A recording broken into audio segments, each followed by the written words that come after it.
Hello, beloved. I am Pastor Jennifer. Let me continue with the second part of my sermon on Matthew chapter 21, verses 23 to 27. Last time, we saw Jesus' authority being challenged by the chief priests and the elders of people, right? Jesus asked them to answer each question first. The question was, the baptism of John, from where did it come? From heaven or from man? Here, John refers to John the Baptist who baptized Jesus.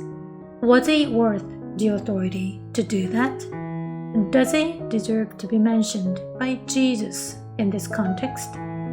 Let us consider God's will for his life first.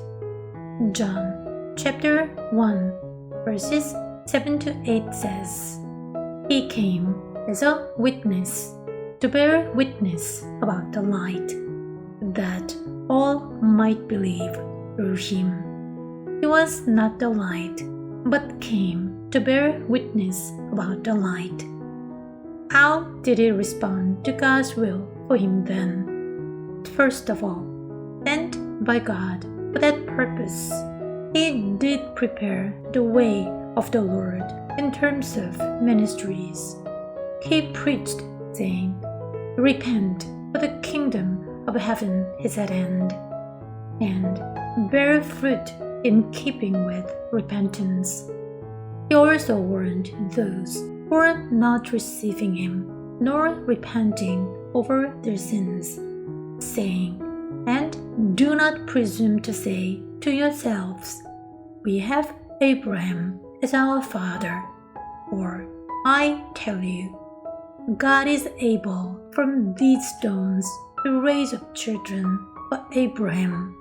Secondly, John humbled himself completely before Jesus.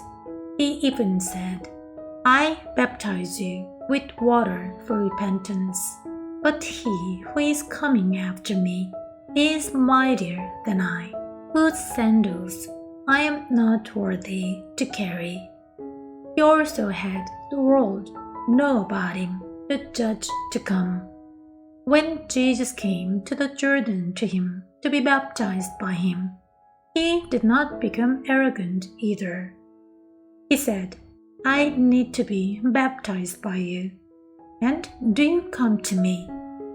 Some well-known humble words he said include, I am not the Christ, but I have been sent before him, and he must increase, but I must decrease. Jesus questioned chief priests and the elders of the people, Was the baptism of John from heaven or from man? And the answer is clear now. John's baptism was from heaven, not from man. The chief priests and the elders of the people could not answer this way though, because they did not receive John as one sent by God and given authority to do what he was doing. However, if God had not willed for John to baptize Jesus, Jesus would not have been baptized by him. God would not have said either, This is my beloved Son, with whom I am well pleased. Listen to him. After Jesus rose from the water. Thirdly, John never forgot his calling. He always remembered God's purpose for his life. So he said, But for this purpose I came baptizing with water, that he might be revealed to Israel. After recognizing Jesus as the Messiah, he kept bearing witness to him, saying, Behold the Lamb of God, who takes away the sin of the world. He also said, And I have seen and have borne witness that this is the Son of God. He kept his heart the same, and his eyes fixed on God, until he was put to death while in prison. He truly was a perfect example for Jesus to take in today's context.